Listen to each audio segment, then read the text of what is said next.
Hi everyone, welcome to Chandra maths. So இது வந்து நம்ம எஸ்எஸ்சி ஜிடி எக்ஸாமுக்காக செட் 10. ஓகே. ஸோ இது வந்து பார்த்துட்டிங்கன்னா எஸ்எஸ்சி ஜிடியோடைய போன வருஷம் போன டைம் நடந்த கொஸ்டின் பேப்பர் தான் நம்ம இதில் பார்த்துக்கிட்டு இருக்கோம். அதுக்கன்ட்டு இதில் வந்து பார்த்துட்டிங்கன்னா எஸ்எஸ்சி ஜிடிக்கு மட்டும்தான் இது வந்து இம்பார்ட்டன்ட் அப்படின்றதெல்லாம் கிடையாது. இந்த ஒரு செட்டை வச்சு நம்ம டோட்டலாக வந்து ஒரு 30 செட்டுக்கு மேலே போட போகிறோம். இந்த 30 செட்டை நீங்கள் ஒரு தடவை 2 தடவை கிட்ட பார்த்துட்டீங்க அப்படின்னா வரப்போகிற ஜிடி எக்ஸாம் ஆகட்டும், அதுக்கப்புறம் வந்து ரயில்வேஸ் எக்ஸாம் ஆகட்டும், அதுக்கப்புறம் சிஹெச்எஸ்எல் மெயின்ஸ் ஆகட்டும், சிஜிஎல் மெயின்ஸ் ஆகட்டும், ஈஸியாக வந்து பார்த்துட்டிங்கன்னா அந்த அபவ் ஆவரேஜ்னு சொல்லுவாங்கல்ல, ஜிஎஸ்ல வந்து 20 கொஸ்டின் இப்போ ஜிடியில் கேட்குறாங்கன்னா 20 கொஸ்டின் 15 கொஸ்டினுக்கு மேலே ஈஸியாக அட்டன் பண்ணலாம். சரியா? அதே மாதிரி தான் வந்து பார்த்துட்டிங்கன்னா சிஜிஎல்ல 25 கொஸ்டின் கேட்குறாங்கன்னா 18 கொஸ்டினுக்கு மேலே இந்த ஒரு செட்டில் இருந்தே தான் வந்து அந்த அனலைசிஸ் வச்சு பார்த்தாலே கிட்டத்தட்ட ஈஸியாக வந்து அட்டன் பண்ணிடலாம். ஓகே. சரி, இப்போ இதில் செட் நம்பர் 10 ஃபர்ஸ்ட் கொஸ்டின் பார்க்கலாம். இதில் வந்து பார்த்துட்டிங்கன்னா இப்போ ரீசெண்டாக வந்து ஒரு 3 சட்டத்தை வந்து ரீப்ளேஸ் பண்ணாங்க. சரியா? அதாவது கேன்சல் பண்ணல, ரீப்ளேஸ் பண்ணாங்க. ஸோ அதில் வந்து பார்த்துட்டிங்கன்னா அதில் ஒன்று தான் வந்து criminal procedure code. So criminal procedure கோடை வந்து பாரதிய நகரிக் சுரக்ஷா சன்ஹிதா BNSS 2023 அப்படின்னு ரீப்ளேஸ் பண்ணாங்க. இந்த ரீப்ளேஸ் பண்ண மசோதாவை வந்து பார்த்துட்டிங்கன்னா இன்ட்ரடியூஸ் பண்ணது யாரு அப்படின்றது தான் இதுக்கான கேள்வி. ஓகே. ஸோ இதுக்கான ஆன்சர் வந்து பார்த்துட்டிங்கன்னா உள்துறை அமைச்சர் அமித்ஷா அவர்கள் தான் ரீப்ளேஸ் பண்ணார். சரியா? உள்துறை அமைச்சர் அமித்ஷா அவர்கள். ஸோ இப்போ வந்து பார்த்துட்டிங்கன்னா அது என்னென்ன அந்த 3 சட்டங்கள்லாம் வந்து பார்த்துட்டிங்கன்னா என்னென்ன அப்படின்னு பார்த்துட்டோம்னா first Indian penal code. Indian penal code. So இது ஒன்று. நெக்ஸ்ட் வந்து பார்த்துட்டிங்கன்னா கோட் ஆஃப் கிரிமினல் ப்ரொசீஜர், இல்லை கிரிமினல் ப்ரொசீஜர் கோட் அப்படின்னு சொல்லுவாங்க. Code of criminal procedure. ஒரு நிமிஷம்,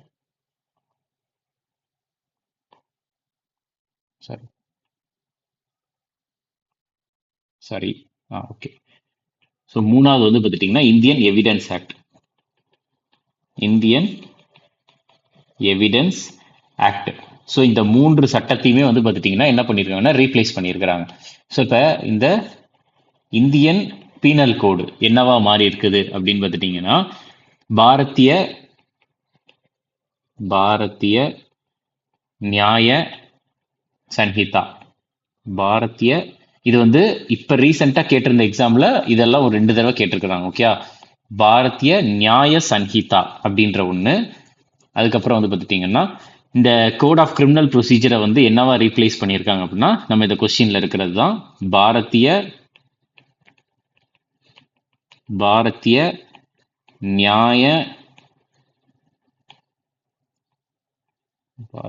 நகரிக் சுரக்ஷா சன்ஹிதா.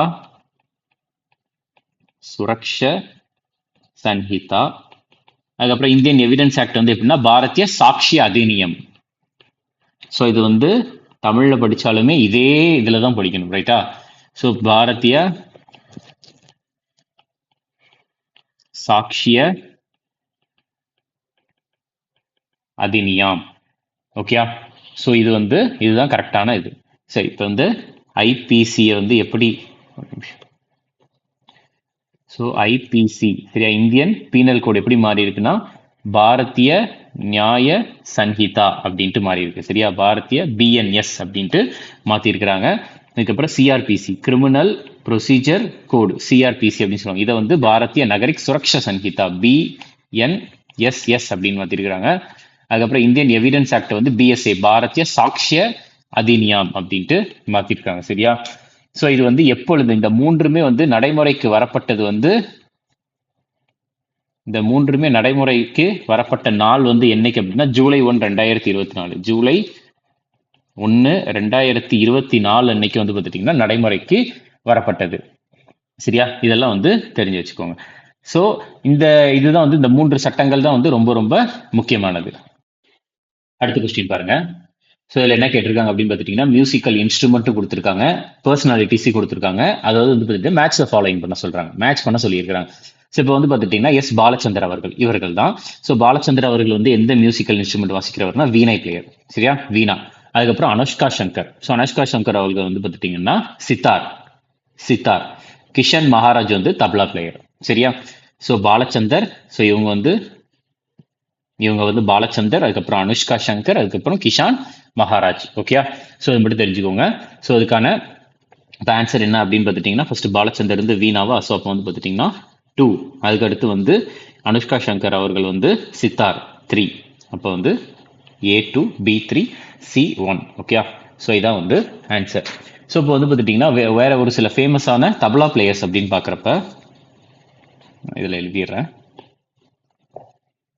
ஏன்னா நம்ம தபலா பிளேயர்ஸ் வந்து நம்ம இது வரைக்கும் பார்க்கல. Okay,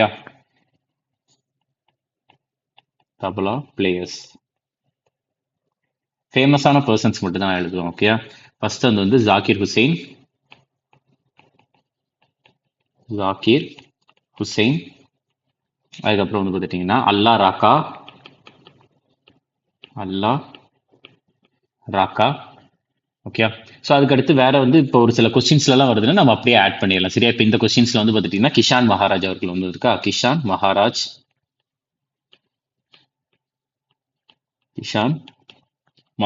okay, tabla place.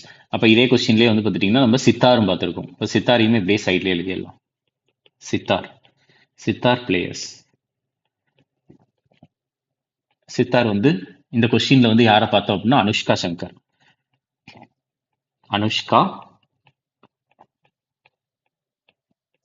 Shankar அவர்கள். சரியா, அதுக்கப்புறம் வந்து வேற ஒரு சில ஃபேமஸ் பிளேயர்ஸ் வந்து என்னன்னா ரவிசங்கர் அவர்கள். அதுக்கப்புறம் வந்து அனுஷ்கா சங்கர் வந்து. ஸோ இதெல்லாம் வந்து பார்த்துட்டிங்கன்னா ஒரு சில முக்கியமான பிளேயர்ஸ். ரைட்டா, ஸோ அதுக்கப்புறம் கொஸ்டின்ஸ் வர நம்ம வந்து அடுத்தடுத்து நம்ம பார்த்துடலாம். நெக்ஸ்ட் கொஸ்டின் எதை பற்றி கேட்குறாங்க அப்படின்னா அடல்ட் லிட்ரஸி ரேட்டை பற்றி தான் கேட்குறாங்க 2011 சென்சஸ்ல. ஸோ அடல்ட் அப்படின்றத வந்து அவங்க எப்படி மெஷர் பண்ணிக்கிறாங்கன்னா 15 வயசுக்கு மேலே இருக்கிறவங்க. சரியா, ஸோ இதில் என்ன கேட்குறாங்கன்னா ஆண்களுக்கு அடல்ட் லிட்ரஸி ரேட் எவ்வளோ அப்படின்னு கேட்குறாங்க. பெண்களுக்கு வந்து 59.3 அப்படின்ட்டு அவங்களே கொடுத்துட்டாங்க. அப்போ ஆண்களுக்கு எவ்வளோ அப்படின்றது தான் கேள்வி. இதுக்கான ஆன்சர் வந்து பார்த்துட்டீங்கன்னா 78.8. சரியா, 78.8%. நம்ம லிட்ரஸி ரேட் அப்படின்றத பற்றி நிறைய கொஸ்டின்ஸ் வந்து நம்ம பார்த்துருக்கோம். சரியா, ஸோ இப்போ சென்சஸ் வந்து ஒரு ரிவைஸ் பண்ணிடலாமா. ஸோ இது வந்து நம்ம ஆல்ரெடி இதை வந்து எழுதி வச்சது தான். லாஸ்ட் ஒரு 9 செட் நடந்திருக்குல்ல, அந்த 9 செட்டில் இதை கிட்டத்தட்ட வந்து ஒரு 7-8 தடவை நம்ம இதை படிச்சிருப்போம். ரிவிஷன் மாதிரி தான். ஸோ இப்போ சென்சஸ் அப்படின்னு பார்க்குறப்போ வந்து 1921 சென்சஸ் அந்த இயர் ஆஃப் கிரேட் டிவைட் அப்படின்ட்டு சொல்லுவாங்க. ஏன் இயர் ஆஃப் கிரேட் டிவைட்னா 1921 முன்னாடி மக்கள் தொகை அப்படின்றது வந்து குறைஞ்சது, அதுக்கப்புறம் கூடிச்சு, அதுக்கப்புறம் குறைஞ்சது, அதுக்கப்புறம் கூடிச்சு, அடுத்து குறைஞ்சது அப்படியே வந்து நிலையா இல்லாம இருந்துச்சு. ஆனா 1921 அப்புறம் வந்து பார்த்துட்டீங்கன்னா கூடிச்சு, அதுக்கப்புறம் திருப்பி கூடிச்சு, அதுக்கப்புறம் கொஞ்சம் கூடிச்சு, நிலையான வளர்ச்சியாக இருந்தது மக்கள் தொகை. 1921 அதை 1921 தான் வந்து பார்த்துட்டீங்கன்னா இதுக்கு ரெண்டுத்துக்குமே ஒரு கிரேட் டிவைட் அப்படின்ட்டு சொல்றாங்க. ரைட்டா, அடுத்து 2024 படி வந்து பார்த்துட்டீங்கன்னா சென்சஸை பொறுத்த வரைக்கும் இந்த RGCC, அதாவது registrar general and census commissioner, ரைட்டா, இவங்க தான் வந்து ஒரு ஹையஸ்ட் ஆஃபீஸர். ஸோ இவங்க வந்து யார் அப்படின்னா மிருட்டுஞ்சய் குமார் நாராயண் அவர்கள். ரைட்டா, அதுக்கப்புறம் வந்து பார்த்துட்டீங்கன்னா இந்த 2011 சென்சஸ் படி பார்த்தோம்னா இது வந்து 15வது சென்சஸ். சரியா, இந்தியா எடுக்கிற 15வது சென்சஸ். சுதந்திரம்க்கு அப்புறம் எடுக்கிறதாக இருந்துச்சுன்னா 7வது சென்சஸ். ரைட்டா, 7வது சென்சஸ். அதுக்கப்புறம் வந்து பார்த்துட்டிங்கன்னா ஏன்னா ஃபர்ஸ்ட் சென்சஸ் வந்து 1881 எடுக்கப்பட்டது, அதை ஆல்ரெடி சொல்லியிருப்பேன். ஸோ இந்தியாவை பொறுத்த வரைக்கும் செக்ஸ் ரேஷியோ, ரைட்டா, 1000 ஆண்களுக்கு வந்து 940 பெண்கள் இருக்கிறாங்க. அதுக்கப்புறம் வந்து பாப்புலேஷன் டென்சிட்டி, ஒரு சதுர கிலோமீட்டருக்கு 382 மக்கள் இருக்கிறாங்க. லிட்ரஸி ரேட், எழுத படிக்க தெரிஞ்சவங்க 74.04%, அதில் ஆண்கள் 82.14%, பெண்கள் வந்து 65.46%. பாப்புலேஷன் growth ரேட் 2001 கம்பேர் பண்றப்போ வந்து பார்த்துட்டீங்கன்னா 2011 10 வருஷத்துல வந்து 17.7% மக்கள் தொகை வந்து வளர்ந்துருக்கு அப்படின்னு சொல்றாங்க. பாப்புலேஷன் டென்சிட்டி, ஸோ மாநிலங்களை பொறுத்த வரைக்கும் ஒரு குறிப்பிட்ட சதுர கிலோமீட்டருக்கு வந்து எந்த மாநிலத்தில் அதிகமா இருக்காங்கன்னா பீகார்ல அதிகமா இருக்காங்க, கம்மியா இருக்கிறது வந்து அருணாச்சல் பிரதேஷ். பாப்புலேஷன் மக்கள் தொகையை பொறுத்த வரைக்கும் அதிகமா இருக்கிறது உத்தரப்பிரதேஷ், கம்மியா இருக்கிறது சிக்கிம். எழுத படிக்க தெரிந்தவங்க வந்து அதிகமா இருக்கிறது வந்து மாநிலத்துல வந்து கேரளா, கம்மியா இருக்கிறது பீகார். யூனியன் பிரதேசங்கள் அதிகமா இருக்கிறது வந்து லட்சதீப். செக்ஸ் ரேஷியோ, 1000 ஆண்களுக்கு எத்தனை பெண்கள் வந்து அதிகமான பெண்கள் இருக்கிறது வந்து எங்கன்னா கேரளால, கம்மியா இருக்கிறது வந்து பார்த்துட்டீங்கன்னா ஹரியானால. சரியா, ஸோ இது எல்லாமே தான் வந்து பார்த்துட்டீங்கன்னா உங்களுக்கு சென்சஸ் 2011 பொறுத்த வரைக்கும் ஒரு பேசிக்கான டீடைல்ஸ். நம்ம இந்த ஒரு விஷயங்களை வந்து நம்ம ஆல்ரெடி பார்த்தது தான், ரைட்டா. ஸோ அதனாலதான் வந்து இது ஒரு ரிவிஷன் மாதிரி ஸ்பீடா போயாச்சு. இப்போ வந்து பார்த்துட்டீங்கன்னா வேற ஒரு சில விஷயங்கள் வந்து நம்ம படிப்போம். என்ன அப்படின்னு பார்த்துட்டீங்கன்னா இப்போ இதே சென்சஸ் 2001 லிட்ரஸி ரேட்டை பத்தி அதிகமா கேட்கறாங்கல்ல, அப்போ நம்ம லிட்ரஸி ரேட்டை பத்தி கொஞ்சம் பார்ப்போமா. லிட்ரஸி ரேட் இங்க எழுதுறேன். லிட்ரஸி ரேட் அப்படின்னு பாக்குறப்ப டாப் வந்து எது அப்படின்னு பார்த்துருக்கோம்னா, ஸோ இதில் வந்து ஆல்ரெடி நம்ம கேரளா அப்படின்றத பார்த்தாச்சு. ஸோ அப்போ கேரளாவை பொறுத்த வரைக்கும் எத்தனை பர்சன்டேஜ், அப்போ லிட்ரஸி ரேட் அப்படின்னா எத்தனை பர்சன்டேஜ் அப்படின்றது என்ன, 93.91%, ரைட்டா கேரளா. அதுக்கப்புறம் கேரளாவுக்கு அடுத்து யார் இருக்கிறா அப்படின்னா லட்சத்தீப் தான் இருக்கிறாங்க. கேரளாவுக்கு அடுத்து, அதாவது மாநிலங்கள் யூனியன் பிரதேச சேர்த்து வச்சு பார்க்குறப்ப கேரளா, அதுக்கு அடுத்து லட்சத்தீப். லட்சத்தீப்போடைய பெர்சன்டேஜ் வந்து எவ்வளவு அப்படின்னா, ஏன்னா பெர்சன்டேஜ் வந்து அதிகமாக கேட்டிருக்கிறாங்க. ஓகே, பெர்சன்டேஜை பொறுத்த வரைக்கும் 92.28%. ஓகே, நெக்ஸ்ட் வந்து கேரளாவுக்கு அடுத்து என்ன அப்படின்னா மிசோரம். கேரளாவுக்கு அடுத்து எந்த மாநிலம் அப்படின்னா மிசோரம். மிசோரம் பொறுத்த வரைக்கும் 91.58%. ஓகே, ஸோ அப்போ இருக்கிறதுலே கம்மியா இருக்கிறது பீகார். பீகாரோட இது வந்து எவ்வளோன்னா 64%. லிட்ரஸி ரேட்டு கம்மியா இருக்கிறது பீகார், 64%. பீகாருக்கு அடுத்து என்ன அப்படின்னு பார்த்துட்டீங்கன்னா அருணாச்சல் பிரதேஷனுடைய இது வந்து 66.95%. ஸோ இந்த வேல்யூஸ்லாம் படிக்கணுமா அப்படின்னு கேட்டால் கண்டிப்பாக படிச்சு தான் ஆகணும். ஈஸியாக படிச்சிடலாம், ரைட்டா. ஏன்னா இப்போ நம்மளுக்கு வெறும் 10வது செட்டு தான் வந்திருக்கு. இன்னும் ஒரு 20 செட்டு போயிருக்கு. இப்போ 20 செட்டு 25 செட்டுக்கு மேலே ரிமைனிங் இருக்கு. வெறும் இந்த 10 செட்லேயே நம்ம எக்கச்சக்க இன்ஃபர்மேஷன் வந்து இந்த 10 செட்லேயே பார்த்துப்போம். இப்போ திரும்ப இதே விஷயத்த படிக்கிறது மூலியமா ஈஸியாக ஞாபகத்துக்கு வந்துடும். ஓகே, ஸோ நெக்ஸ்ட் வந்து பார்த்துட்டிங்கன்னா அருணாச்சல் பிரதேஷ்க்கு அப்புறம் ராஜஸ்தான். ஸோ ராஜஸ்தானை பொறுத்த வரைக்கும் எத்தனை பர்சன்டேஜ்னா 67%. சரியா, பீகார், அருணாச்சல் பிரதேஷ், ராஜஸ்தான்ல கம்மியா வந்து லிட்ரஸி ரேட், ரைட்டா, கம்மியா இருக்கிற மாநிலங்கள். அதுக்கப்புறம் அதிகமா இருக்கிறது வந்து, அது எழுத படிக்க தெரிஞ்சவங்க அதிகமா இருக்கிறது கேரளா, மிசோரம் அந்த இடத்துல, ரைட்டா. சரி, நெக்ஸ்ட் இதே இதுல வந்து பார்த்துட்டீங்கன்னா சென்சஸ் 2011 பொறுத்த வரைக்கும் இங்க பார்ப்போம். இந்த இதுல எழுதுறேன். ஓகே, சரி, இந்த இதில் மென்ஷன் பண்ணலாம். இப்போ இதே இதில் வந்து 2011 சென்சஸ்ல வந்து டிஸ்ட்ரிக்ட், சரியா, டிஸ்ட்ரிக்டை பொறுத்த வரைக்கும் வந்து பார்த்துட்டீங்கன்னா நான் கீழே எழுதுறது எல்லாமே டிஸ்ட்ரிக்ட் தான். ஃபர்ஸ்ட் என்ன அப்படின்னா பாப்புலேஷன் வந்து ஹை, அதுக்கப்புறம் அதிகமா இருக்கிறது, அதுக்கப்புறம் கம்மி, எல்லுனா லோ. சரியா, ஸோ இருக்கிறதுலே அதிகமா இருக்கிறது எங்க அப்படின்னா, அதாவது மாவட்டங்கள்ல இந்தியாவில் எந்த மாவட்டத்தில் வந்து மக்கள் தொகை அதிகமா இருக்குதுன்னா தானே. சரியா, தானே எங்க இருக்குதுன்னா மகாராஷ்டிரால இருக்கு. மகாராஷ்டிரா இருக்கிறதுல எந்த மாவட்டத்தில் ரொம்ப ரொம்ப கம்மியான மக்கள் தொகை இருக்குதுன்னா திபாங் வேலி எங்க இருக்குது அப்படின்னு பார்த்துட்டீங்கன்னா அருணாச்சல் பிரதேஷ்ல இருக்கு. ஓகே, நெக்ஸ்ட் அதே மாவட்டங்கள் வச்சு பார்க்கறப்ப எந்த மாவட்டத்தில் வந்து மக்கள் தொகை வந்து பாப்புலேஷன் growth ரேட், பிஜிஆர் அப்படின்னு போடுறேன். பிஜிஆர். ஸோ பிஜிஆர் அப்படின்னா என்ன அப்படின்னா 2001 கம்பேர் பண்றப்ப 2011 வந்து மக்கள் தொகை எத்தனை சதவீதம் வந்து உயர்ந்திருக்கிறாங்க அப்படின்றத வச்சு பார்க்கறது தான். இங்க இருக்கிறதுலே வந்து மக்கள் தொகை அதிகமா வளர்ந்துருக்கிறது எங்க, கம்மியா வளர்ந்துருக்கிறது எங்க அப்படின்னு பார்க்கறப்ப அதிகமா வளர்ந்துருக்கிறது எங்கன்னா குருங்கு குமே அப்படின்றது. குருங்கு குமே எங்க இருக்குன்னா அருணாச்சல் பிரதேஷ். கம்மியா மக்கள் தொகை இருக்கிறது வந்து எங்கன்னா லாங்லே டிஸ்ட்ரிக்ட்.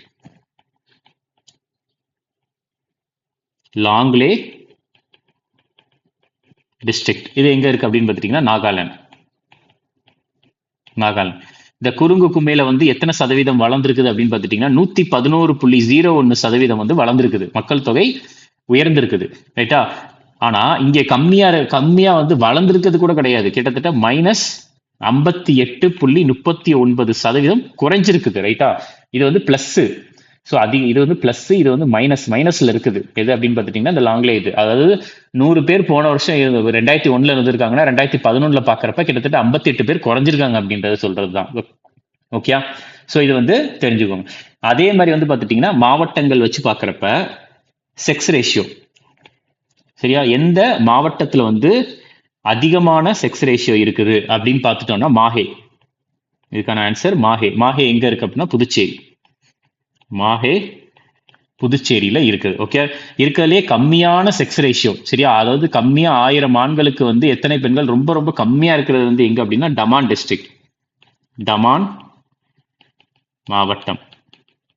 டமான் மாவட்டம் வந்து எங்க இருக்குன்னா டமன் அண்ட் டியூ. சரியா, அது வந்து யூனியன் பிரதேசத்துல இருக்குது, டிஸ்ட்ரிக்ட் தான். ஓகே, சரி. இப்ப இதை பொறுத்த வரைக்கும் மாஹேல வந்து அந்த செக்ஸ் ரேஷியோ எவ்வளவு அப்படின்னு பார்த்துட்டீங்கன்னா, அதாவது ஆண்களுக்கு 1000 மேல்ஸ், சரியா? 1000 ஆண்களுக்கு எத்தனை பெண்கள் இருக்கிறாங்கன்னா 1176 பெண்கள் இருக்கிறாங்க. இதுவே டமான் டிஸ்ட்ரிக்ட்ல எவ்வளவு அப்படின்னா 1000 ஆண்களுக்கு 533 பெண்கள் இருக்கிறாங்க, சரியா?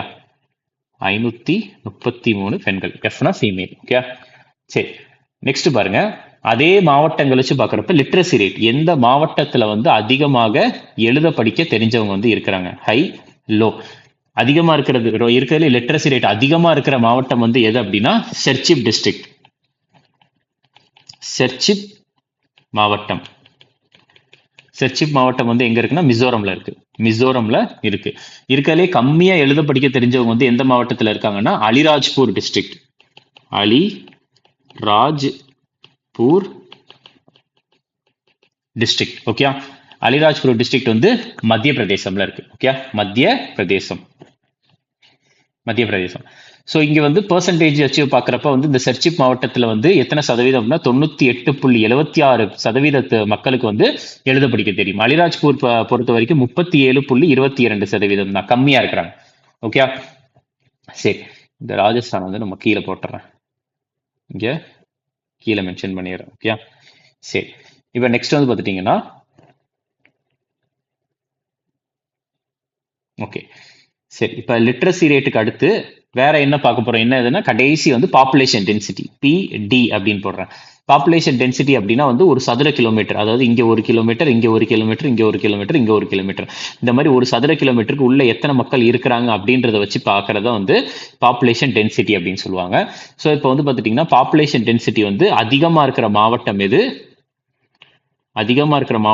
கம்மியா இருக்கிற மாவட்டம் எது அப்படின்னு பாக்குறப்ப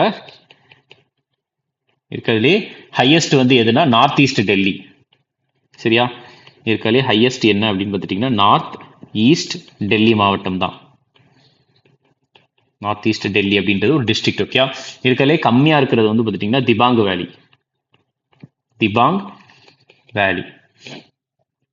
ஸோ இது வந்து பார்த்துட்டிங்கன்னா உங்களுக்கு புரிஞ்சிருக்கும் அப்படின்னு நினைக்கிறேன். கிட்டத்தட்ட நம்ம டிஸ்ட்ரிக்ட் பற்றி எல்லாமே பார்த்துருக்கோம். இப்போ 2011 சென்சஸ் அப்படின்னு இப்படி தான் கொஞ்சமாக வந்து நம்ம ஒரு விஷயத்தையுமே நம்ம இதில் படிக்க போகிறோம், சரியா?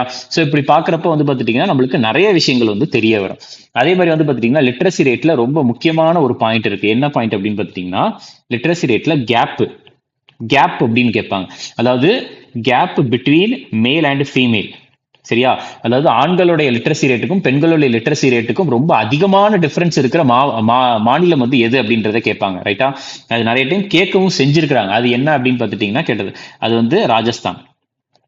கேப் வந்து ரொம்ப இருக்கிறதுலேயே ஹையஸ்ட், ரைட்டா? ஹையஸ்ட் ஹெச் அப்படின்னு போட்டு ரவுண்ட் போடுற ஹையஸ்ட். இது என்ன அப்படின்னு பார்த்துட்டீங்கன்னா ராஜஸ்தான் தான், ரைட்டா? ராஜஸ்தான்ல வந்து என்ன, ஏன் அப்படின்னா ராஜஸ்தான்ல வந்து மேல் ஃபீமேல், சரியா? மேலுடைய லிட்ரஸி ரேட் எவ்வளோ அப்படின்னு பார்த்துட்டிங்கன்னா 78.2%. இதுவே பெண்களுடைய லிட்ரஸி ரேட் அப்படின்றது 52.1%, ரைட்டா? ஸோ டிஃபரன்ஸ் அப்படின்னு பார்க்குறப்ப கிட்டத்தட்ட 27% கிட்ட டிஃபரன்ஸ் வருது. அதிகமான டிஃபரன்ஸ் இருக்கிறது எங்க அப்படின்னு பார்த்துட்டிங்கன்னா இதுக்கான ஆன்சர் வந்து ராஜஸ்தான் தான். ஓகே, ஸோ அடுத்தடுத்து சென்சஸ் பார்க்குறப்ப இதே விஷயங்கள் தான் நம்ம திருப்பி பார்க்க போகிறோம். ஓகே, அடுத்த கேள்வி பாருங்க. இதில் என்ன கேட்குறாங்கன்னா டான்ஸ் பற்றி கேட்டிருக்கிறாங்க. இது வந்து டான்ஸ் பற்றி கேட்டிருக்கிறாங்க. இதுல என்னன்னா ஒரு அவார்டு, சரியா? டான்ஸ்ல வந்து பார்த்துட்டீங்கன்னா இந்தியன் டான்ஸை பத்தி அதுல பெர்ஃபார்மன்ஸோ இல்லை அதுக்காக ரிசர்ச் ஸ்டடிஸ் பண்ணாலோ ஒரு அவார்டு கொடுப்பாங்க. அந்த அவார்டோடைய பெயர் தான் என்ன அப்படின்னு கேட்கறாங்க. இதுக்கான ஆன்சர் மனோரமா தாக்கர் அவார்டு, மனோரமா தாக்கர் விருது. ஓகே, இது தெரிஞ்சுக்கோங்க. அடுத்தது வந்து பாருங்க, நெக்ஸ்ட் எதை பத்தி கேட்கறாங்கன்னா ராஜ்யசபா பத்தி கேட்டிருக்காங்க. ராஜ்யசபா பத்தி நம்ம ஆல்ரெடி டிஸ்கஸ் பண்ணியிருக்கோம், சரியா? ராஜ்யசபா அப்படின்றது இன்டைரக்டா, சரியா? Elected indirectly and are representative அப்படின்ற மாதிரி கேட்கறாங்க. எலெக்டட், அதாவது ராஜ்யசபா மெம்பர்ஸ் வந்து எலெக்டட் தான், ஆனா வந்து டைரக்ட் எலெக்ஷனா இன்டைரக்ட் எலெக்ஷனா அப்படின்னு கேட்டா இன்டைரக்ட் எலெக்ஷன். இதுவே லோக்சபா அப்படின்னா அது டைரக்ட் எலெக்ஷன். ஏன்னா நம்ம வந்து ஓட்டு போட்டு லோக்சபால இருக்கிற மெம்பர்ஸ் வந்து தேர்ந்தெடுக்கிறோம். ஆனா ராஜ்யசபால அப்படி கிடையாது. ராஜ்யசபா அப்படின்றது வந்து இன்டைரக்ட் எலெக்ஷன். ஏன்னா ஸ்டேட் லெஜிஸ்லேட்டிவ் அசம்பிளி இருக்காங்களா, அதாவது எம்எல்ஏஸ் வந்து அவங்களுக்குள்ள வந்து அவங்களோட மெம்பர்ஸ் வந்து தேர்ந்தெடுத்து ராஜ்யசபாவுக்கு அனுப்புவாங்க, சரியா? லோக்சபானா மக்களவை, ராஜ்யசபானா மாநிலங்களவை, ரைட்டா? மாநிலங்களவைக்கு வந்து எம்எல்ஏஸ் தான் அவங்களுக்குள்ள மெம்பர்ஸ் வந்து தேர்ந்தெடுத்து அனுப்புவாங்க. ஸோ அதனால இன்டைரக்ட் எலெக்ஷன். ஸோ அப்போ வந்து இன்டைரக்டா எலெக்ட் ஆகிறது வந்து எத்தனை பேர் அப்படின்றத கேட்டிருக்காங்க.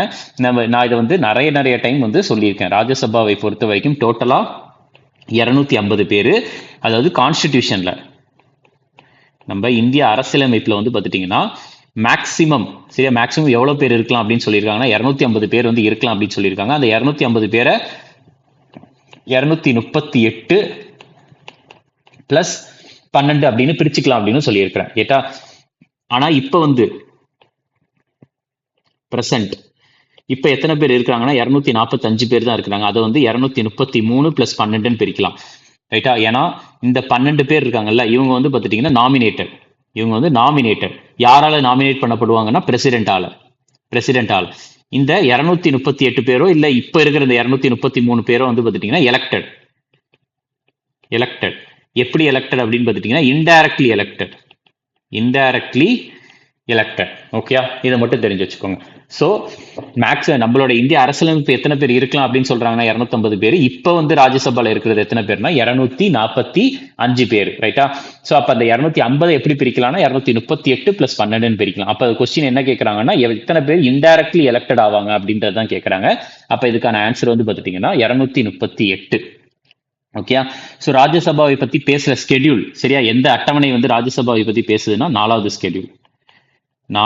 ஸ்கெடியூல் தான் ராஜ்யசபாவை பத்தி பேசுது. ஓகே, அதுக்கப்புறம் எந்த ஆர்டிகல் வந்து ராஜ்யசபாவை பத்தி பேசுதுன்னா ஆர்டிகல் 80. ஏன்னா ஆர்டிகல் 80ல தான் இந்த விஷயங்கள் எல்லாமே சொல்லியிருக்கிறாங்க. இந்திய அரசியலமைப்புல வந்து மேக்சிமம் வந்து 250 பேர் இருக்கலாம். அந்த 250 பேர்ல 12 பேர் வந்து பிரசிடென்டால நாமினேட் பண்ணப்படணும் அப்படின்றதையும் சொல்லி இருக்கிறாங்க. ஓகே, அடுத்த கேள்வி பாருங்க. இப்ப ரீசெண்டா வந்து எந்த மாநிலத்தினுடைய அமைச்சரவை வந்து அபுவா ஆவாஸ் யோஜனா, இது வந்து பாத்துட்டீங்கன்னா ஒரு வீட்டு திட்டம், இதுக்கு வந்து ஒப்புதல் கொடுத்திருக்காங்க அப்படின்னு கேட்கிறாங்க. அபுவா ஆவாஸ் யோஜனா, இதுக்கான ஆன்சர் வந்து பாத்துட்டீங்கன்னா ஜார்க்கண்டுடைய சட்டசபை தான் இதுக்கு வந்து ஒப்புதல் கொடுத்திருக்காங்க. ஸோ பீகாருடைய தலைநகரம் அப்படின்றது பாட்னா, அசாமுடைய தலைநகரம் திஸ்பூர், ராஜஸ்தான் தலைநகரம் ஜெய்ப்பூர், ஜார்க்கண்டுடைய தலைநகரம் ராஞ்சி. ஓகே, சரி. அடுத்து வந்து என்ன கேள்வி கேட்கறாங்கன்னா டென்னிஸ் கேம். இது வந்து நம்ம இந்த கொஸ்டின் வந்து ஆல்ரெடி ஷிஃப்ட்ல வந்திருக்குது ரைட்டா. நம்மளும் இதுக்கு வந்து எக்ஸ்பிளனேஷன் கொடுத்துருக்கோம். ஸோ டென்னிஸ் கேம்ல பாத்தீங்கன்னா 0-0 அப்படின்னு இருக்கிறப்ப அது என்ன சொல்லுவாங்க, என்ன பாயிண்ட் அப்படின்ட்டு சொல்லுவாங்க அப்படின்னு கேட்கறாங்க சரியா. ஸோ நல்லா தெரிஞ்சுக்கோங்க, டென்னிஸ் கேமை பொறுத்த வரைக்கும் நான் இதுல எழுதி போடுறேன். டென்னிஸ் கேம் பொறுத்த வரைக்கும் வந்து பாத்துட்டீங்கன்னா இதுவே 0ல இருந்துச்சு சரியா, 0 பாயிண்ட், 2 பேருமே 0 பாயிண்ட்ஸ் அப்படின்றப்ப அது பேர் என்னன்னா லவ். இதுவே ஒரு பாயிண்ட் அப்படின்னா அது அந்த பாயிண்ட் வந்து 15. ஒரு பாயிண்ட் எடுத்திருந்தா 15, 2 பாயிண்ட் எடுத்திருந்தாங்கன்னா 30, 2 பாயிண்ட் எடுத்தா 30, 3 பாயிண்ட்ஸ் எடுத்திருந்தாங்க அப்படின்னா அது 40 சரியா. 40 நல்லா தெரிஞ்சுங்க, 15, 30, 40. அதுக்கப்புறம் வந்து 2 பேருமே வந்து டை ஆயிடுச்சு. இப்ப 2 பேருக்குமே வந்து டைடு ஸ்கோர் அப்படின்னு பாக்குறப்ப அது வந்து ஆல் அப்படின்னு சொல்லுவாங்க. ஆல்.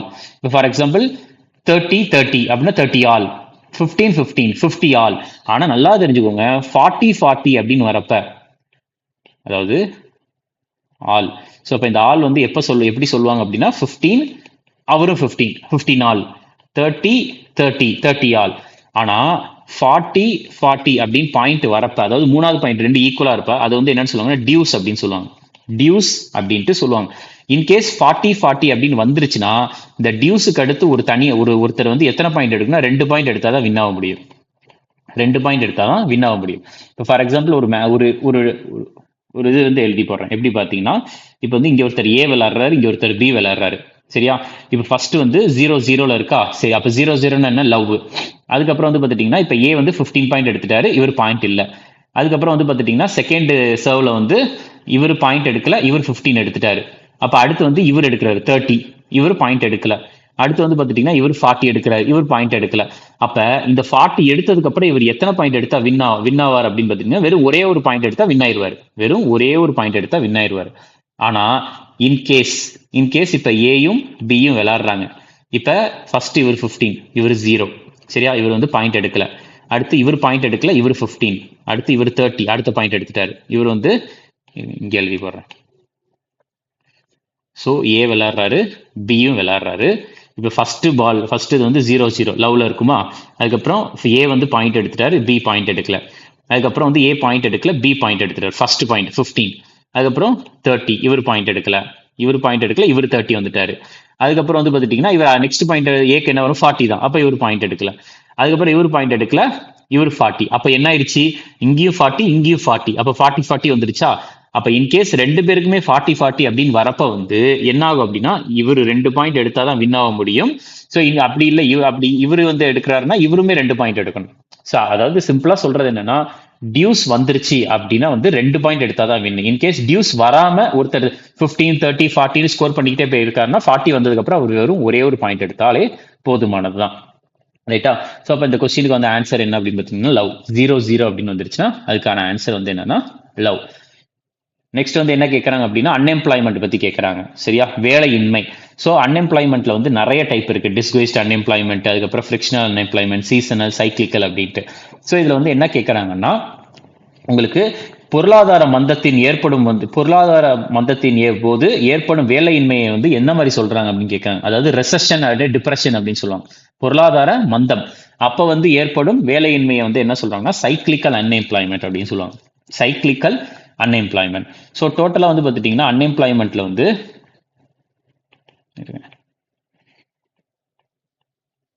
அன்எம்ப்ளாய்மெண்ட். ஸோ டோட்டலா அன்எம்ப்ளாய்மெண்ட்ல வந்து என்னென்ன டைப்ஸ்லாம் இருக்கு அப்படின்னு பார்த்துட்டோம்னா, ஃபர்ஸ்ட் வந்து என்னன்னா cyclical unemployment. Cyclical unemployment. Next வந்து ஸ்ட்ரக்சரல் அன்எம்ப்ளாய்மெண்ட். ஸ்ட்ரக்சரல். அதுக்கப்புறம் வந்து பார்த்துட்டீங்கன்னா ஃப்ரிக்ஷனல் அன்எம்ப்ளாய்மெண்ட். ஃப்ரிக்ஷனல். அதுக்கப்புறம் வந்து seasonal unemployment. Next technological unemployment.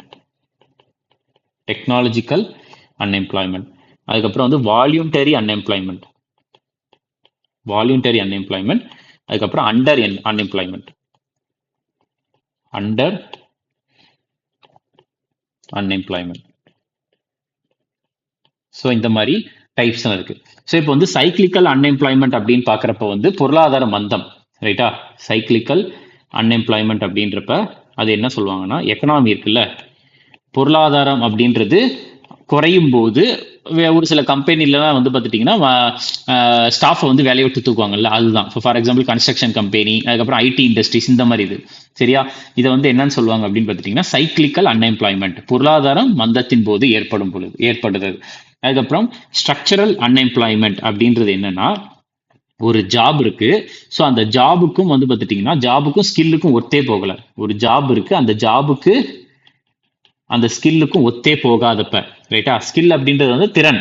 So அப்போ அந்த ஜாபுக்கும் ஸ்கில்லுக்கும் ஒரு மேட்சே இல்லாதப்போ வந்து பார்த்துட்டிங்கன்னா இருக்கிறது தான் வந்து அது வந்து ஸ்ட்ரக்சரல் அன்எம்ப்ளாய்மெண்ட் அப்படின்ட்டு சொல்லுவாங்க. ரைட்டா. சரி. அதுக்கடுத்து வந்து பார்த்தீங்கன்னா ஃப்ரிக்ஷனல் அன்எம்ப்ளாய்மெண்ட். ஃப்ரிக்ஷனல் அன்எம்ப்ளாய்மெண்ட் அப்படின்றது டெம்பரரியா இருக்கிறது. ரைட்டா.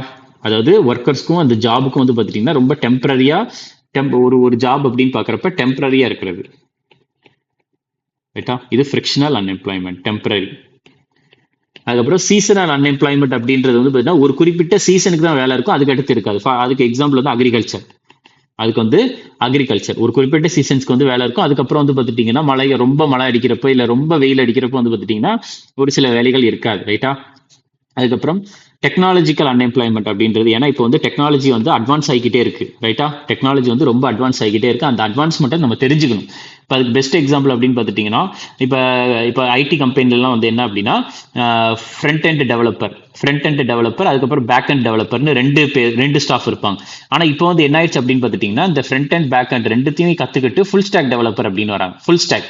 அப்போ ஃப்ரண்ட் எண்டுக்கு வந்து 40,000 சம்பளம் கொடுத்து பேக் எண்டுக்கு தனியாக 40,000 சம்பளம் கொடுக்கறதுக்கு நான் ஃபுல் ஸ்டாக் டெவலப்பருக்கு வந்து ஒரு 50,000 சம்பளம் கொடுத்தேன்னா எனக்கு போச்சு இல்லை.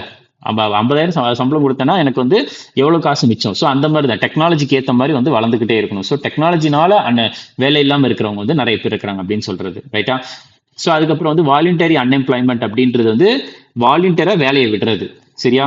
Left job. ஸோ வாலண்டியரா வந்து வேலையை விட்டுட்டு வேற, அதாவது அந்த கம்பெனியோட சேலரி பத்தலை அப்படின்ட்டு வேலையை விட்டுட்டு போறது. ஓகே. அதுக்கப்புறம் வந்து பார்த்துட்டிங்கன்னா அண்டர் எம்ப்ளாய்மெண்ட் அப்படின்றது வந்து ஒரு ஜாப் இருக்கு, அந்த ஜாப்ல வந்து அவங்க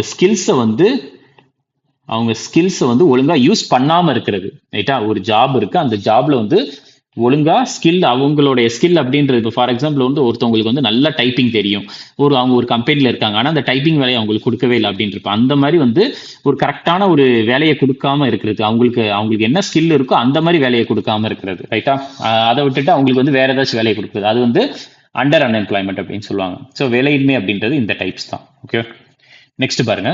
அடுத்த கேள்வி என்ன கேட்குறாங்கன்னா அப்பாயின்மெண்ட் பத்தி கேட்டிருக்காங்க. ரிசர்வ் பேங்க் ஆஃப் இந்தியாவை பொறுத்த வரைக்கும் இப்போ ரீசெண்டாக ஜூன் 2023 வந்து ஒருத்தரை வந்து அப்பாயிண்ட் பண்ணாங்க, டெப்யூட்டி கவர்னராக அப்பாயிண்ட் பண்ணாங்க. ஸோ அவர் வந்து யார் அப்படின்னு கேட்குறாங்க. ஸோ இதுக்கான ஆன்சர் வந்து பார்த்துட்டீங்கன்னா Swaminathan Janakiraman. Swaminathan Janakiraman. So reserve bank of இந்தியாவை பொறுத்த வரைக்கும் வந்து பார்த்துட்டீங்கன்னா 4 டெப்யூட்டி கவர்னர்ஸ், ஒரு கவர்னர்ஸ் இருக்கிறாங்க. சரியா?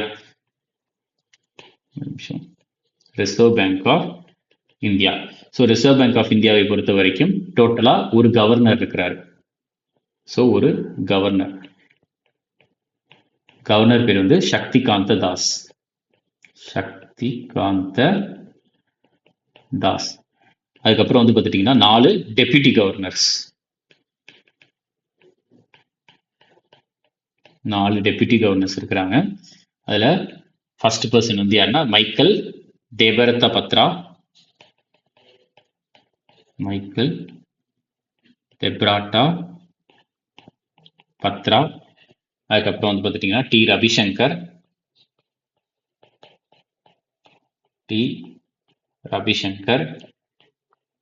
மூணாவது வந்து எம் ராஜேஸ்வர் ராவு. ராஜேஸ்வர் ராவு. நாலாவது வந்து ஜே சுவாமிநாதன், அதாவது சுவாமிநாதன் ஜானகிராமன். ஓகே, சுவாமிநாதன் ஜானகிராமன் அவர்கள். ஸோ ரீசெண்டாக அப்பாயிண்ட் ஆனவர் இவர் தான், ஜானகிராமன்.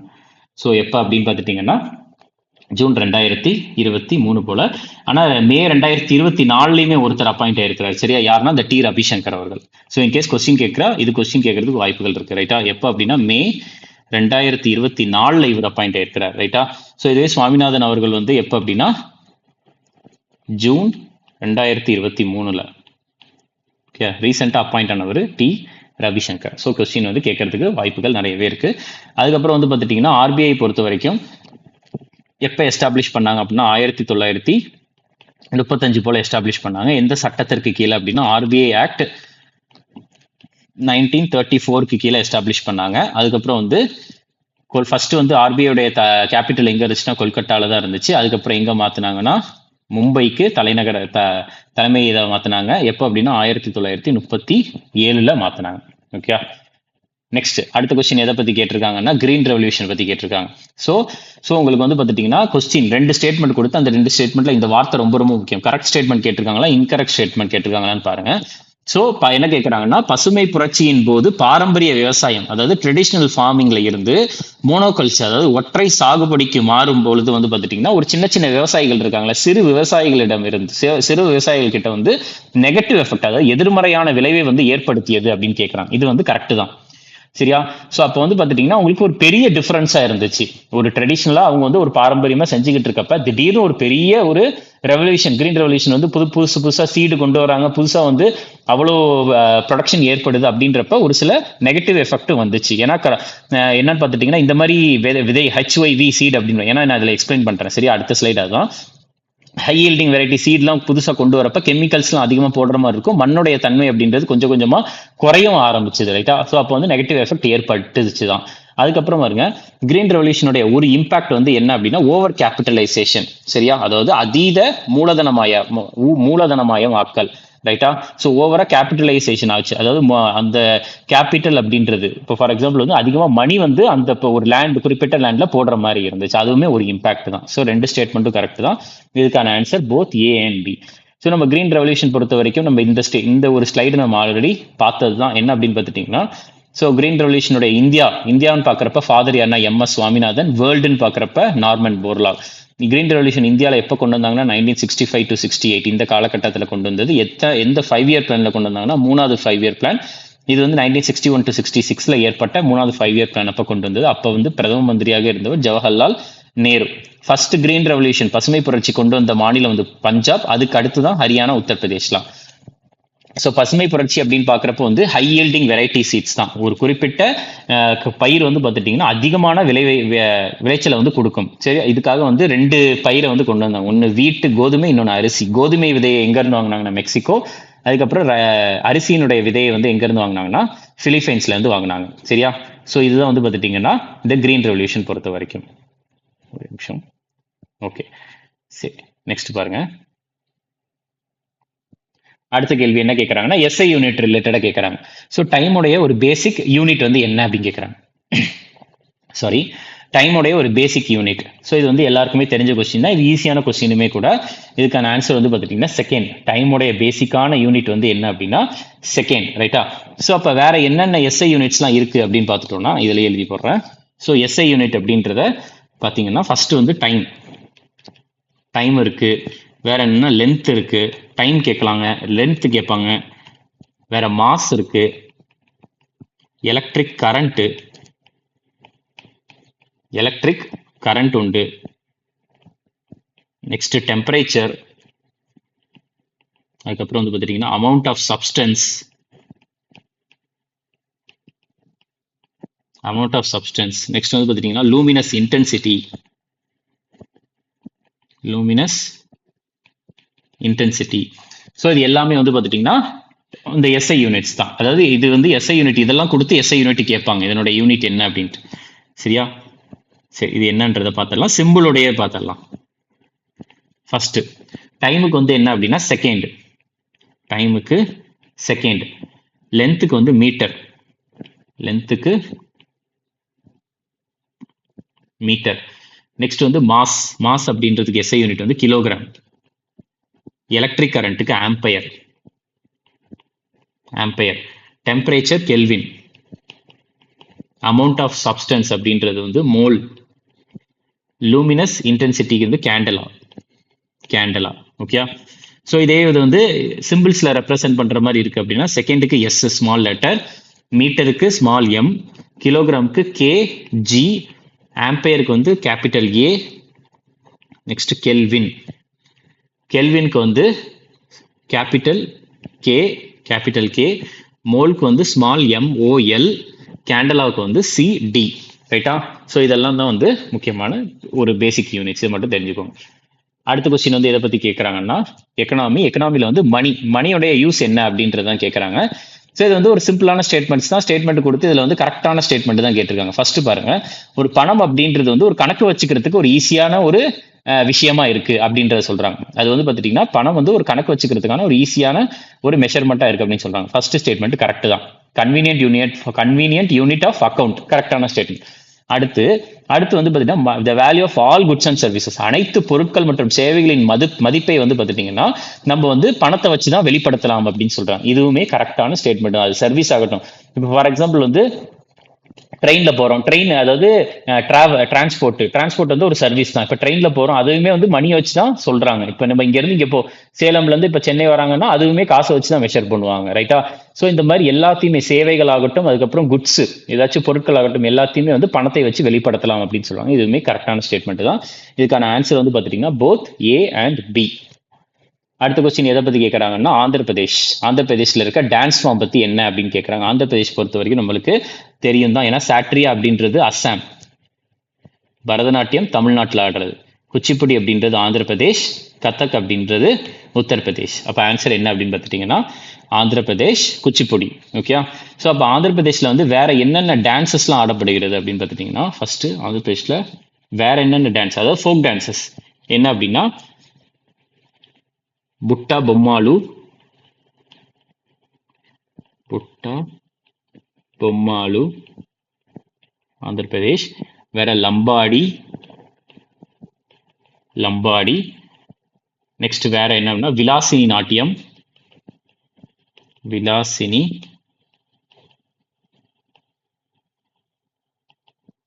நாட்டியம். ஸோ இதெல்லாம் ஒரு சில ஃபேமஸான டான்சஸ். ரைட்டா? நிறைய இருக்குது. பட் ஆனால் வந்து நம்ம ஆந்திர பிரதேஷ் பார்க்குறப்ப நம்ம ஃபுல்லாக இங்கே ஃபோக் டான்ஸ் கேட்டாங்கன்னா நான் ஃபுல்லாகவே எழுதி போடுறோம். சரியா? இப்போதைக்கு இது கிளாசிக்கல் டான்சஸ்ல மட்டும் ஞாபகம் வச்சுக்கோங்க. ஓகே. நெக்ஸ்ட் அடுத்த கொஸ்டின் என்ன கேட்கறாங்கன்னா ஹிஸ்டரி கேட்கறாங்க. ஹிஸ்டரியில வந்து திப்பு சுல்தான் பத்தி கேட்கறாங்க. ஸோ மைசூருடைய அரசரா வந்து திப்பு சுல்தான் வந்து எந்த வருஷம் ஆனாரு அப்படின்றதான் கேள்வி. இதுக்கான ஆன்சர் வந்து பார்த்துட்டீங்கன்னா 1782. சரியா? 1782. ஸோ நம்மளுக்கு வந்து பார்த்துட்டீங்கன்னா டோட்டலா மைசூர் வார் அப்படின்னு நடந்துச்சு. சரியா? மைசூர் வார்ஸ். என்ன மைசூர் வார்னா ஆங்கிலோ மைசூர் வார்னு சொல்லுவாங்க. ஆங்கிலேயர்களுக்கும் மைசூருக்கும் வந்து போர் நடந்துச்சு. Anglo Mysore Wars. ஓகே, சரி. இதுல வந்து பார்த்துட்டிங்கன்னா மொத்தம் எத்தனை போர் நடந்துச்சுன்னா 4 போர் நடந்துச்சு. First, second, third, fourth. இதில் ஃபர்ஸ்ட் ஆங்கிலோ மைசூர் வார் எப்போ நடந்துச்சுன்னா 1767 69 வரைக்கும் நடந்துச்சு. அதுக்கப்புறம் வந்து பார்த்துட்டிங்கன்னா 1780 84 வரைக்கும். அதுக்கப்புறம் 1790 92 வரைக்கும். அடுத்து 1799. இந்த 4வது போர்ல தான் வந்து திப்பு சுல்தான் வந்து இறந்து போயிடுவார். ரைட்டா? திப்பு சுல்தான் வந்து யாருடைய பையன் அப்படின்னா ஹைடர் அலியோடைய பையன். Okay, Tipu Sultan was the son of Hyder Ali. Hyder Ali அவங்களுடைய சன் தான் வந்து திப்பு சுல்தான். ஓகே, ஸோ இது வந்து பார்த்துக்கோங்க. மெயினாக வந்து பார்த்துட்டிங்கன்னா இந்த ஒரு விஷயங்கள் வந்து படிச்சுக்கிட்டா போதும். அதுக்கப்புறம் வந்து இன்கேஸ் ட்ரீட்டி அப்படின்னு கேட்டாங்கன்னா எந்த இதில் கேட்பாங்கன்னா செகண்ட் ஆங்கிலோ மைசூர் வார் கேட்பாங்க. ட்ரீட்டி என்ன ட்ரீட்டி அப்படின்னா ட்ரீட்டி ஆஃப் செரிங்கப்பட்டினம். ஒப்பந்தம். ட்ரீட்டினா ஒப்பந்தம். சரியா? இந்த ஒப்பந்தத்து மூலியமாக இந்த ஒரு 2வது ஆங்கிலோ மைசூர் வார் முடிஞ்சது அப்படின்னா ட்ரீட்டி ஆஃப் செரிங்கப்பட்டினம். செரிங்கப்பட்டினம் அதை வந்து ஞாபகம் வச்சுக்கோங்க. இன்கேஸ் ஃபர்ஸ்ட் கேட்டாங்கன்னா treaty of Madras. Treaty of Madras. 3வது கேட்டாங்க அப்படின்னு பார்த்துட்டீங்கன்னா இதுக்கு treaty of Deogaon. Treaty of Deogaon. Okay, சரி. இதெல்லாம் வந்து முக்கியமான ஒரு சில விஷயங்கள். அதுக்கடுத்து என்ன கேட்குறாங்க அப்படின்னா நோங்கு கிரேம் ஃபெஸ்டிவல். சரியா? நோங்கு கிரேம் பண்டிகை வந்து எந்த மாநிலத்தை வந்து செலிப்ரேட் பண்ணுவாங்க அப்படின்றதான் கேள்வி. இதுக்கான ஆன்சர் வந்து பார்த்துட்டிங்கன்னா மெகாலயா. நோங்கு கிரேம் பண்டிகை வந்து எங்க அப்படின்னா மெகாலயா. ஓகே, நெக்ஸ்ட் பாருங்க. அடுத்து என்ன கேட்குறாங்கன்னா which of the following I league 2023-2024 sports related news. இந்த ஸ்போர்ட்ஸ் இது வந்து ஃபுட்பால். ஓகே, இந்த ஃபுட்பால் மேட்ச் ஐ லீக் 2023-2024 இந்த வருஷத்துக்கானதுல வந்து எந்த டீம் வந்து விளையாடுறாங்க அப்படின்னு கேட்குறாங்க. இதுக்கான ஆன்சர் வந்து ஃபர்ஸ்ட் இது வந்து கிடையாது. எஃப்சி அப்படின்னா ஃபுட்பால் கிளப். ஓகே, எஃப்சி அப்படின்றது ஃபுட்பால் கிளப். பி மட்டும் தான் answer. Mohammedan sporting club. Answer வந்து பார்த்தீங்கன்னா ஒன்லி பி. ஸோ இது வந்து கொஞ்சம் ரொம்ப ஒரு கஷ்டமான ஒரு கரண்ட் அஃபேர்ஸ் கொஸ்டின் தான். சரியா? ஏன்னா இது வந்து அவ்வளோ என்ன சொல்றது ஒரு பெரிய லெவலில் இருக்கிற ஒரு நியூஸ் கிடையாது. பட் இருந்தாலுமே வந்து இது கேட்டிருக்காங்க. முகமதன் ஸ்போர்ட்டிங் கிளப் வந்து அதுலேயுமே நியூஸ் யார் ஜெயிச்சிருக்காங்கன்னு கேட்காம இதில் வந்து யார் விளையாடுறாங்க அப்படின்றது கேட்டாங்க. Mohammedan sporting club. ஓகே, அடுத்து எதை கொஸ்டின் அப்படின்னா ஃபண்டமெண்டல் டியூட்டிஸ் பற்றி. ஃபண்டமெண்டல் டியூட்டிஸ் பற்றி நம்ம வந்து நிறைய டைம் பார்த்தாச்சு. இது எந்த ஆர்டிகல்னா ஆர்டிகல் 51A. எந்த பார்ட் அப்படின்னா பார்ட் 4A. எந்த ஆர்டிகல்லேருந்து எந்த ஆர்டிகல் வரைக்கும்னா 51A ஏல இருந்து கே வரைக்கும் இருக்குது. சரியா? எந்த கமிட்டி வந்து ரெக்கமெண்ட் பண்ணுச்சுன்னா ஸ்வரன் சிங் கமிட்டி தான் ரெக்கமெண்ட் பண்ணாங்க. ரைட்டா? இது எல்லாமே நம்ம ஆல்ரெடி பார்த்தது தான். ஸோ அதை தான் இதில் மென்ஷன் பண்ணியிருக்கு. ஃபண்டமெண்டல் டியூட்டிஸ் வந்து ஸ்வரன் சிங் கமிட்டி வந்து ரெக்கமெண்ட் பண்ணது. 10 ஃபண்டமெண்டல் டியூட்டி வந்து 42வது அமெண்ட்மெண்ட்ல கொண்டு வந்தது. அடுத்த 11வது வந்து 86வது அமெண்ட்மெண்ட் 2002 கொண்டு வந்தது. ஸோ ஃபர்ஸ்ட் இதுக்கு வந்து பார்த்துட்டிங்கன்னா நம்ம ஆர்டிகல் 51A கிளாஸ் ஏக்கு வந்து எப்படி ஞாபகம் அபைடு அப்படின்ற வார்த்தை இருக்கும். ஸோ அபைட் அப்படின்னா ஒத்து போகிறது. எது கூட கான்ஸ்டியூஷன் கூட நம்ம ஒத்து போகணும். அதுக்கப்புறம் ரெஸ்பெக்ட் பண்ணணும். அதுலேயே வந்துடும். அபைட் அப்படின்னா ஒத்து போகிறதுனா ஆட்டோமேட்டிக்காக ரெஸ்பெக்டும் தான். எதை ரெஸ்பெக்ட் பண்ணணும்? நேஷனல் ஃபிளாகையும் நேஷனல் ஆந்தமையும். அடுத்து 51A கிளாஸ் பி அப்படின்னா பி ஃபார் பாப்பு. நம்ம பாப்புனா யாரை ஞாபகம் வச்சுக்கணும்? காந்தினா ஃப்ரீடம்ன்ற வார்த்தை இருக்கும். அடுத்து C stands for care for shui. எதை கேர் பண்ணணும்? சாவரின்டி, யூனிட்டி, இன்டெகிரிட்டி. SUI. அடுத்து டினா டிஃபெண்ட். ஈனா ஈக்குவாலிட்டினா சகோதரத்துவம். ஒற்றுமைனா சகோதரத்துவம். ஃபோர்ட்னா கோட்டைனா என்ன ஞாபகத்துவம்? கல்ச்சர். ஜீனா கிரீன்னா பச்சைனா என்விரான்மெண்ட். ஹைடெக்னா சயின்டிஃபிக் டெம்பர். ஐனா யாரு? நான் யாரு? ஒரு பப்ளிக் ப்ராப்பர்ட்டி. ஜேனா ஜம்ப். குதிச்சு என்ன பண்ணணும்? எக்ஸலண்டா வரணும். நம்ம ஜம்ப் பண்ணி எக்ஸலண்டா வரணும். அடுத்து கேனா நாலேஜ்னா என்ன அப்படின்னா எஜுகேஷன். ஓகே, இதுதான் வந்து அந்த 11 ஃபண்டமெண்டல் டியூட்டிஸ். ஸோ ரொம்பலாம் வந்து டெப்த்தாக பார்க்க வேண்டாம். இதை இவ்வளோ ஃபாஸ்ட்டாக போயிருக்கிறோம் அப்படின்னா கிட்டத்தட்ட இது ஒரு 7-8 தடவை நம்ம பொறுமையாக பார்த்தாச்சு. ஏன்னா இதுக்கப்புறம் நம்ம ஸ்லோ போனோம் அப்படின்னா அடுத்தடுத்த கொஸ்டின்ஸ்க்கு இன்னும் கொஞ்சம் எக்ஸ்பிளனேஷன் பார்க்க முடியாது. சரியா? சரி, அடுத்த கொஸ்டின் பாருங்க. இதில் என்ன கேட்குறாங்கன்னா 5-year பிளானை பற்றி கேட்டிருக்காங்க. சரியா? 5-year பிளான் பற்றி நம்ம நிறைய டைம் பார்த்தாச்சு. 5-year பிளானை பற்றி அந்த கொஸ்டின் கேட்குறாங்க. இந்த கொஸ்டினில் வந்து என்னன்னா அந்த இதில் எத்தனாவது 5-year பிளானை பற்றி மெயினாக ஃபோக்கஸ் பண்ணியிருக்காங்கன்னா 10th 5-year plan. 2 ஸ்டேட்மெண்ட்லையும் 10th 5-year பிளானை பற்றி தான் கேட்குறாங்க.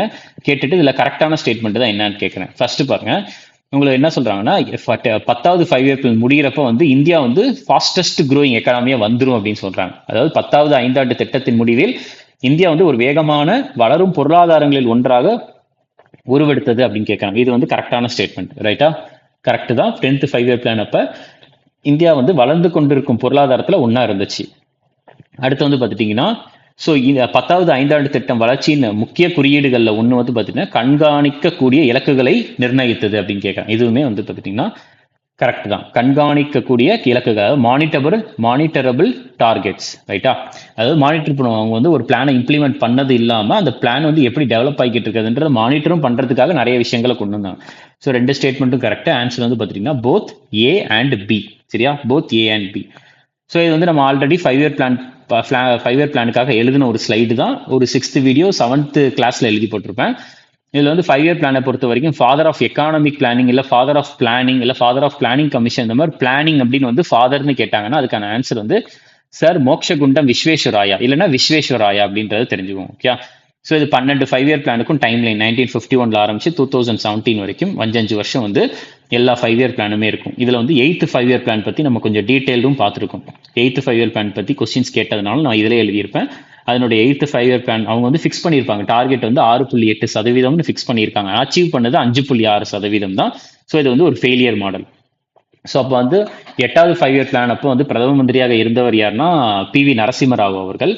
8வது 5 இயர் பிளான்ல தான் LPG கொண்டு வந்தாங்க. அதாவது லிபரலைசேஷன், பிரைவேட்டைசேஷன், குளோபலைசேஷன் அப்படின்ற 3 விஷயங்களை வந்து கொண்டு வந்தாங்க. LPG எதில் கொண்டு வந்தாங்கன்னா 8வது 5 இயர் பிளான் அப்ப. ஸோ இப்போ இந்த கொஸ்டின்ல என்ன கேட்கறாங்க அப்படின்னு பார்த்துட்டீங்கன்னா 10வது 5 இயர் பிளான் பத்தி தானே கேட்கறாங்க. ஸோ இந்த கொஸ்டின்ல எதை பத்தி கேட்கறாங்கன்னா 10வது 5 இயர் பிளான் பத்தி கேட்கறாங்க.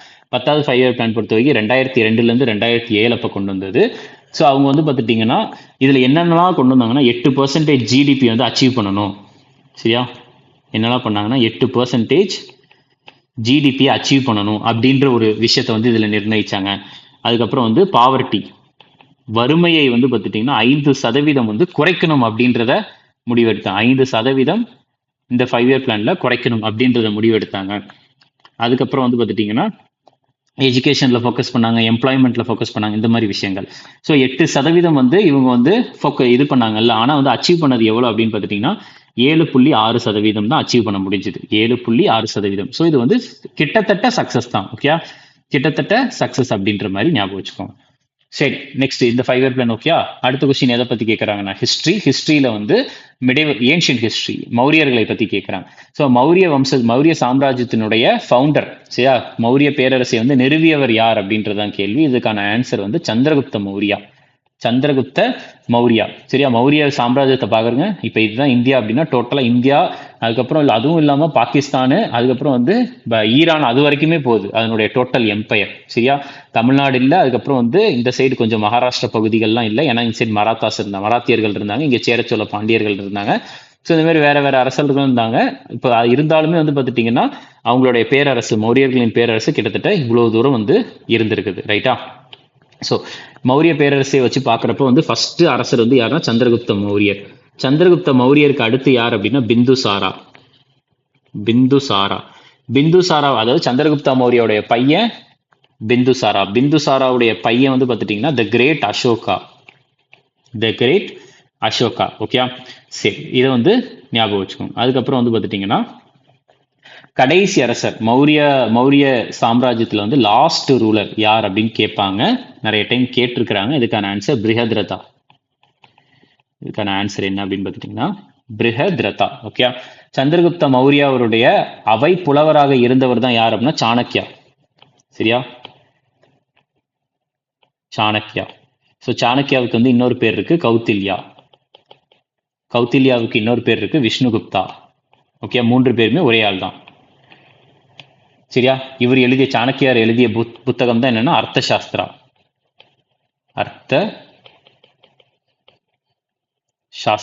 ரைட்டா? இந்த புக் ரொம்ப முக்கியம். அர்த்த சாஸ்திரா, அட்மினிஸ்ட்ரேஷன், மிலிட்ரி, அதை பத்திலாம் இருக்கும் இந்த புத்தகத்துல. ஓகே, அதுக்கப்புறம் வந்து இந்த சாணக்கியா தான் வந்து பார்த்துட்டீங்கன்னா இது சந்திரகுப்த மௌரியாவுக்கு உதவியவர். ரைட்டா? ஏன் சந்திரகுப்த மௌரியாவை ஏன் ஃபர்ஸ்ட் ரூலர் அப்படின்னு சொல்றோம்னா, ஏன்னா சந்திரகுப்த மௌரியார் வந்து என்ன பண்ணிருப்பார், யாரை தோற்கடித்திருப்பார் அப்படின்னா தனநந்தா. ஏன்னா தனநந்தாவை வந்து சந்திரகுப்த மௌரியர் வந்து டிஃபீட் பண்ணிட்டு தான் வந்து பார்த்துட்டீங்கன்னா மௌரிய வம்சத்தை வந்து உருவாக்கி இருப்பாரு. சந்திரகுப்த மௌரிய தனநந்தாவை தோற்கடிப்பதற்கு முக்கியமான காரணம் என்ன அப்படின்னு பார்த்துட்டீங்கன்னா சாணக்கிய உதவியது தான். சரியா? சாணக்கியா வந்து சந்திரகுப்த மௌரியாவுக்கு வந்து பார்த்துட்டீங்கன்னா ஹெல்ப் பண்ணியிருப்பார். ரைட்டா? ஹெல்ப்டு சந்திரகுப்த மௌரியா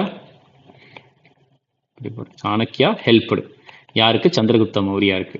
ஏன் அப்படின்னா தனநந்தாவை தோற்கடித்து மௌரிய வம்சத்தை உருவாக்க ஹெல்ப் பண்ணியிருப்பாரு சாணக்கியா. ஓகே. அதுக்கப்புறம் பிருகத்ரதா வந்து ஏன் கடைசி அரசர் அப்படின்னு சொல்றோம் அப்படின்னு பார்த்துட்டீங்கன்னா ஏன்னா பிருகத்ரதா வந்து கில்டு பை பிருகத்ரதாவை கொன்னது யார் அப்படின்னா புஷ்யமித்ர சுங்கா. புஷ்யமித்ர சுங்கா. ரைட்டா? புஷ்யமித்ர சுங்கா யார் அப்படின்னா பிருகத்ரதா மௌரிய பேரரசின் படைத்தளபதி தான். அவரே வந்து மௌரிய அரசரை கொன்னுட்டு சுங்க வம்சம் அப்படின்ற ஒண்ணு உருவாக்கி இருப்பாரு. Established Shunga dynasty. சுங்க சாம்ராஜ்யம் அப்படின்ற சுங்க வம்சம் அப்படின்ற ஒண்ண உருவாக்கி இருப்பார். ஓகே. ஸோ இதுதான் வந்து இது. ஸோ ஃபர்ஸ்ட் அரசர் யாருன்னா சந்திரகுப்த மௌரியா, அதுக்கு அடுத்து பிந்துசாரா, அதுக்கப்புறம் அசோகா, கடைசி அரசர் பிருகத்ரதா. சாணக்கியா மௌரிய வம்சத்தை சேர்ந்தவர் தான். ரைட்டா? அதாவது சந்திரகுப்த மௌரியாருடைய அவை புலவராக இருந்தவர் தான். ஓகே. அடுத்து வந்து பார்த்துட்டீங்கன்னா சந்திரகுப்த மௌரியாருடைய அவைக்கு தான் யார் வந்திருப்பாருன்னா மெகஸ்தினஸ் வந்திருப்பார். ஓகே.